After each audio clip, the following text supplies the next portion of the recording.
I never thought metal could feel so warm against my skin. But that's the thing about dog tags, I guess. They absorb the heat of the person who wears them, carry their warmth long after they've taken them off. I'm holding Marcus's tags right now, running my thumb over the embossed letters of his name, and I swear I can still feel him somehow. It's been 6 months since he pressed these into my palm at the airport. 6 months since he shipped out to a place I can't even pronounce correctly, and these thin pieces of metal have become my most precious possession. Let me back up, because this story doesn't start with an airport goodbye. It starts in the most mundane place possible, a 24-hour laundromat at 2 in the morning on a Tuesday. I was there because my apartment building's washing machines had been broken for a week, and I'd finally run out of clean underwear. He was there because, well, I didn't know why at first. He was sitting on one of those orange plastic chairs that every laundromat seems to have, watching his clothes tumble in the dryer with this intense focus, like the secrets of the universe were hidden in the spin cycle. I loaded my clothes into a washer, trying not to make eye contact, because that's what you do at 2 in the morning in a laundromat. You mind your business. But then my quarters jammed in the machine, and I was standing there jiggling the coin slot like an idiot, and I heard this voice behind me say, "You have to hit it on the left side first. These machines are temperamental." I turned around, and that was the first time I really looked at him. Short, dark hair, the kind of military cut that should have tipped me off but didn't. Strong jaw, but it was softened by these incredibly kind eyes. He was wearing an old Marine Corps t-shirt and sweatpants, and he had this small, slightly amused smile on his face as he watched me struggle with the machine. "Thanks," I said, hitting the left side. The quarters dropped through, and the machine rumbled to life. "You come here often enough to know the machine's personalities?" "Every Tuesday and Friday for the past 3 months," he said. "I live 2 blocks away, but I like this place better than the one in my building. It's quieter." "At 2 in the morning, yeah, I bet it is." I sat down a few chairs away from him, not too close, not too far. "I'm Owen, by the way." "Marcus." He extended his hand, and when I shook it, I noticed how rough his palm was, calloused and strong. "What brings you to the glamorous world of late-night laundry?" I laughed. "Broken machines and poor planning. You?" He shrugged, looking back at his dryer. "Insomnia.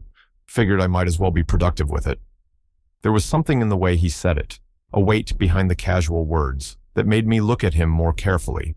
He had the posture of someone always slightly on alert, shoulders not quite relaxed, even in this fluorescent-lit safe space of detergent and fabric softener. We sat in comfortable silence for a while, and I pulled out my phone, pretending to scroll through social media while actually watching him in my peripheral vision.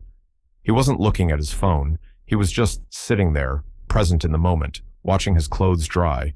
There was something almost meditative about it. "So," I said, breaking the silence, "Marine Corps?" I nodded toward his shirt. He glanced down like he'd forgotten what he was wearing. "Yeah, 4 years active duty, got out last year. Well, sort of." "Sort of." "Reserves now. I'm actually shipping out in 3 weeks for a 9-month deployment." He said it matter-of-factly, but I saw his jaw tighten slightly. "Trying to get my life in order before I go." "At 2 in the morning in a laundromat?" He smiled then, a real smile that reached his eyes. "Hey, clean underwear is an important part of life order." I laughed, and just like that, the ice was broken. We talked while our clothes washed and dried, about everything and nothing. He told me about growing up in Ohio, about joining the Marines right out of high school because he didn't know what else to do with his life, about discovering that military structure actually suited him, even though the culture didn't always. I told him about my graphic design work, about moving to the city 3 years ago to escape a small town that felt suffocating, about my tiny studio apartment that I loved, despite its broken washing machines. He didn't mention being gay, and neither did I.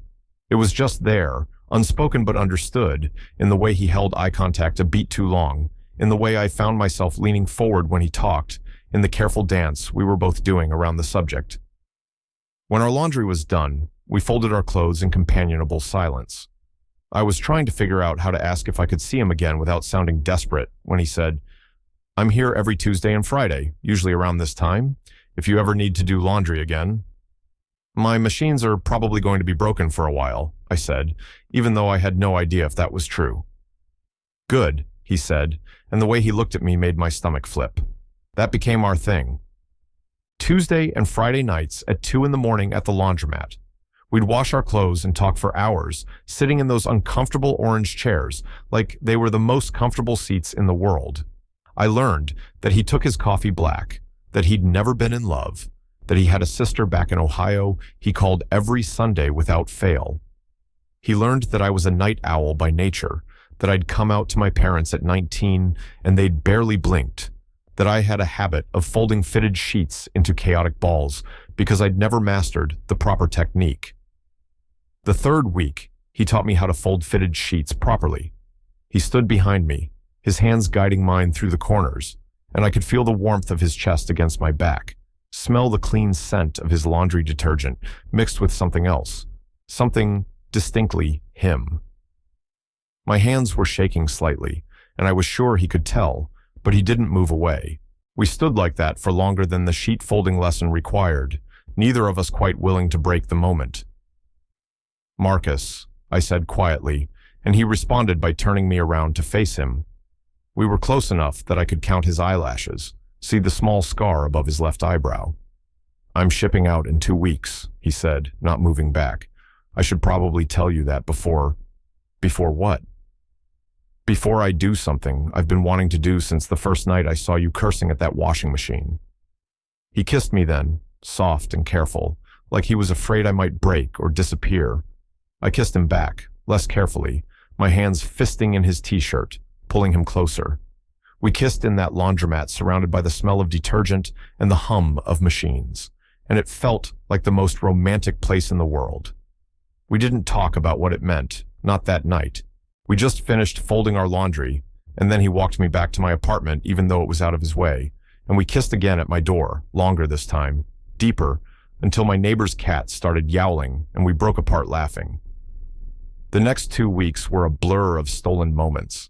He had a million things to do before deployment, paperwork, and medical appointments and goodbyes, but he made time for me. We met for coffee in the mornings before I went to work. We cooked dinner in my tiny kitchen, bumping into each other in the cramped space and using it as an excuse to touch. We spent an entire Saturday in bed, learning each other's bodies with the urgency of people who know time is running out. He told me about the parts of military life he loved, the structure and purpose and brotherhood. He also told me about the parts he hated, the homophobia that still existed even after Don't Ask, Don't Tell was repealed, the way he'd learned to hide parts of himself for so long that sometimes he forgot they existed. He cried once, his face pressed against my chest, and said he was terrified of going back into that world where he couldn't be fully himself. I held him and promised I'd be here when he got back, even though 9 months felt like an eternity, even though we'd only known each other for a few weeks, even though this was probably crazy. "I've never done this before," he admitted one night as we lay tangled together in my sheets. "Let myself care about someone like this.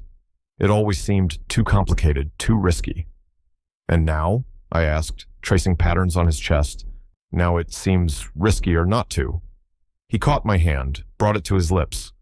"I'm still terrified, but I think you're worth being terrified for." The night before he left, he showed up at my door at midnight with a backpack and a nervous expression. "Can I stay?" he asked. "I know I should be with my family or getting rest, but I just want to be with you." We didn't sleep much. We talked and made love and held each other, trying to memorize every detail, every touch, every whispered word. As dawn started to break, he reached into his backpack and pulled out his dog tags.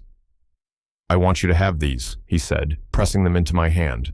The metal was warm from being in his bag. "I have my official set to wear, but these are my backup pair. I've worn them for 4 years. They've been everywhere with me." "Marcus, I can't. Please." His eyes were intense, desperate. "I need to know that part of me is here with you, safe. I need something of mine to be waiting for me when I get back." I closed my fingers around the tags, feeling their weight. "I'll keep them safe, I promise." "I know you will."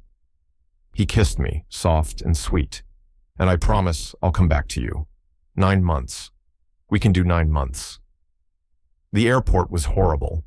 We kept our goodbye brief because he was in uniform and there were people everywhere, and even though he was braver than I'd ever be, This wasn't the place to be openly affectionate. He hugged me, holding on tight for just a moment too long, and then he was gone, disappearing into the security line without looking back. I made it to my car before I started crying. That was 6 months ago. We email when he can, quick messages that tell me he's safe but not much else. We've had 3 video calls, each one choppy and too short, his face pixelated and delayed, but still the most beautiful thing I've ever seen. He looks tired in the calls, older somehow, but he always smiles when he sees me, and he always asks about the mundane details of my life like they're the most important things in the world. I wear his dog tags every day. They hang under my shirt, resting against my heart, a constant reminder that he's out there somewhere, that he's coming back, that what we have is real, even though it started in a laundromat and has been sustained mostly through absence. I've kept every email he's sent. I have a folder on my computer labeled with his name, and sometimes, when I can't sleep, I read through them chronologically, watching our relationship unfold in fragments of text. There's the one where he told me he thinks about me constantly, that memories of our time together are what get him through the hard days. There's the one where he described a sunset he saw and said it reminded him of the way I look in the morning light. There's the one where he simply wrote, "I love you. I should have said it before I left, but I'm saying it now. I love you." I wrote back immediately, my hands shaking so hard I could barely type. "I love you too. Come home safe." I've made a life in his absence, the way you have to. I still work, still see friends, still do laundry at that same 24-hour laundromat every Tuesday and Friday at 2 in the morning. It feels like a vigil somehow, keeping our tradition alive, even though he's not here to share it. The attendant who works the night shift knows me now, nods when I come in, never asks why I'm always alone. My apartment is the same, but different. There's a photo of us on my nightstand now, taken by a friend the one time we all went out together. We're laughing at something, his arm around my shoulders, both of us looking genuinely happy. I talk to that photo sometimes, tell him about my day, about the freelance project I landed, about the new coffee shop that opened down the street that he'd love. 3 months left, 90 days give or take. I'm counting down now, marking off days on a calendar like a kid waiting for Christmas. I've started planning, making lists of things I want to do when he gets back, places I want to take him, conversations I want to have in person instead of through a screen or in carefully worded emails that might be read by someone else. I wonder if he'll be different when he comes back. I wonder if I'll be different. I wonder if what we had can survive 9 months of separation, if the intensity of those few weeks together was enough to build something lasting on. If love that started over laundry detergent and grew through pixelated video calls is strong enough to weather real life. But then I touch his dog tags, feel their familiar weight, and I remember the way he looked at me that last night, the promises we made, the fear and hope mixed together in his eyes. And I think maybe that's what love is, really. Not the absence of fear, but the decision to try anyway, to be vulnerable anyway, to believe that someone is worth the risk of your heartbreaking. I got an email from him yesterday. It was longer than usual, more detailed. He talked about the heat and the dust and the exhaustion, but he also talked about coming home, about the life he wants to build, about whether I'd be interested in moving in together when he gets back, because his lease is up and my studio is too small, and maybe it's time to find a place that's ours instead of his or mine. I read that email probably 50 times. I've drafted and deleted my response a dozen times, trying to find the right words, trying not to sound too eager or too scared or too anything. Finally, I just wrote the truth. Yes, to all of it, yes. Come home to me. I'm wearing his dog tags as I type this, as I always do. They're warm from my body heat now, have been for 6 months. I like to think that when I give them back to him, when I place them in his palm the way he placed them in mine, they'll still carry some of that warmth.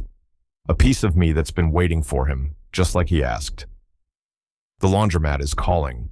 It's Tuesday night, almost 2 in the morning, and I have a load of laundry to do. I'll sit in our usual spot, in those uncomfortable orange chairs, and I'll fold my clothes the way he taught me. I'll remember the night we met, the way he looked at me across the washing machines, the way he made something as mundane as laundry feel like magic. And I'll count down the days, 90 more days until he comes home, 90 more days until I can hold him again, kiss him again, start building the life we've been planning in emails and dreams. 90 more days until these dog tags can return to their owner, warm and safe, just like I promised. The metal is cool against my fingers now, but I know it'll warm up again. It always does. Just like I know he'll come back to me, that what we have is real and worth fighting for, worth waiting for. Love isn't always grand gestures and perfect timing. Sometimes it's laundry at 2 in the morning and dog tags kept safe and emails that say, I'm still here, I'm still yours, I'm still waiting. Sometimes love is just showing up, day after day, even when the person you love is halfway around the world. It's keeping promises and holding on and believing that 90 days will pass, and then he'll be home, and we'll have the rest of our lives to do laundry together. I can't wait.